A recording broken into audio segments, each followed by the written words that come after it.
Anybody at the table think, with the benefit of hindsight, that Iraq was worth it? Yeah. Don't knock me down all at once here. With that said, what I'm interested in is, I remember after Vietnam, the conversations were never again. We're never going to try and do the nation building thing. We learned a lesson the hard way. Hearts and minds, when you don't fight an enemy with a uniform, it's not the way it used to be. I hear the same thing now. Do you really think that the lesson of Iraq, even more so than Afghanistan, Iraq, will carry over to the next time we get in the same kind of a debate? Well, it will if we own the historical lessons that Iraq teaches us. Differing from Vietnam, where we were sucked into a war thousands of miles away for geopolitical rational reasons or semi-rational reasons. In the case of Iraq, we were sold a lie. The American people were lied to. We were sold somebody who was a threat to our national security. We were sold weapons of mass destruction that never existed. But And it was that based is on the intelligence. that is it was reports. based on faulty, convenient interpretations of intelligence, which everybody knew was a lie when they gave it. Colin Powell was told a lie, and everybody knows it. It was outcome-based intelligence. They basically, Dick Cheney went shopping for intelligence that supported the outcome that he wanted. But back to your question, I think part of this is that the final equation still isn't settled yet. I don't think there's going to be much that changes in Iraq that makes anybody think the war was worth it in the total. But we still don't know how bad a mistake it was, because Iraq is more stable today than a lot of people gave it credit for being at this point, even as far back or as recently as 2008. But do you really think, and I'm sorry for cutting you off, but do you really think Americans, with the economy that we're facing, with people out of work, jobs and so on, do you think Americans really care if Iraq is stable or not? I think history changes people's interpretation or the lessons that people get from it. And also, if we're talking about going to war potentially tomorrow, no, absolutely not. I think people's frustration with it would prevent that from happening. But if you're talking 5 years from now or 10 years from now is the next time we're at that crossroads. Exactly, I'm sorry, but but I was just saying, we're at a snapshot in time right now. So I think we are at a point where there's far more questions than answers, just like the benefit of hindsight would have been 10 years ago.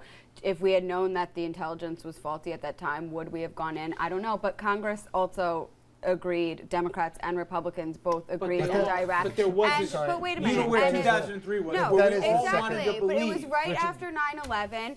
Saddam Hussein was gassing his own people. We had every reason to believe that those weapons could have ended up. Yes, it is. It's very true. It could have ended up. This is the second historical lesson that we have to learn from Iraq.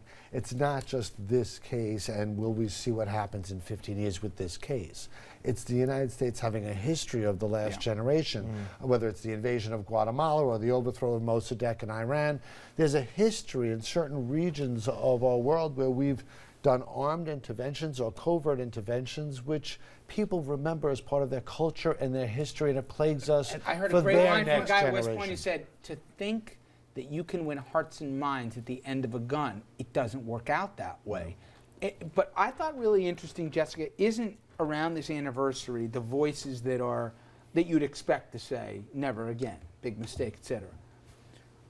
I see Republicans, the Hawk Party, right?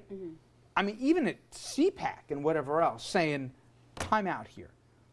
Let's make the defense smaller in some cases. I'm not saying this is the predominant voice, but also let's worry about what's going on within our own borders. Let's stop trying to play interventionist, international cop here. Even Republicans, even conservatives are taking the less hawkish perspective on the world that defined the Wolfowitzes, the Cheneys, and obviously George Bush's 8 years in office. I think there's been a change in the Republican Party. Well, I first just want to follow up on that. When we went into Iraq, like, no one can deny at this table that it didn't spark something. I'm trying to give you, I'm cutting you a slack, and you're trying to refight this one? No, I'm going to get to that, but let me finish something. We sparked something over there. There's a lot of changes going on in the Middle East, and I do think it's way too soon to tell. We could look back 15 years from now, and it could be flourishing democracies, and I personally think that's something that we That's should. really dangerous, Jessica. It's No, really dangerous. How is that dangerous? Because if you're sitting here, because that's a rationalization for the United States to invade every nation well, back to on Richard's Earth, point, I because think maybe in there- 15 years. It's whatever your foreign policy views are, and I do think certainly with the rise of Rand Paul, there are a lot of Republicans that have an isolationist position. It was certainly always the traditional position of the Republican Party before we went into this neoconservatism. But I do think that there's a lot. I think it's a healthy debate to be having, and we should be having it on both sides of the aisle. I'm sorry. The bottom line, Americans were sold a bill of goods, literally. And that's why his own party ran away from President Bush at the political convention this summer. Remember, they almost didn't mention his name at all? Because he sold the American people, even though he had someone telling him, Colin Powell, this was a mistake, him and Vice President Cheney, for whatever rationale, all the billions that's been spent on a war that America should, trillions, Yeah, thank we're you. into the T's now with two. History, as you said, will judge this. But I think one of the things we'll look back on, it wasn't just that this was a war of choice that we know, but everybody admits we screwed it up in the beginning. We let Baghdad get looted, and then we lost whatever the cheering that was happening when the statue came down. We didn't plan this thing right. And it's interesting, the military folks themselves, the first ones saying, you can't fight two wars with this size military and this kind of scope here anymore. Some of the voices saying we got problems are actually the ones wearing the uniforms. So, all right, we want you to keep this dialogue going online. Please go to Facebook and Twitter to sound off. And again, our question that we talked to the table, same to you. 10 years later, was this war worth it here? And we'd love to get your perspective, especially those of you who have worn a uniform, to get yours as well. We're going to take a quick break, though. When we come back, we're going to bring in Senator Gillibrand, and we're going to cover everything from what we learned about what's going on or isn't going on in terms of policing Wall Street, to the possibility of an assault weapons ban that's looking extremely unlikely, to whether or not the government's going to shut down. All that and much more coming up.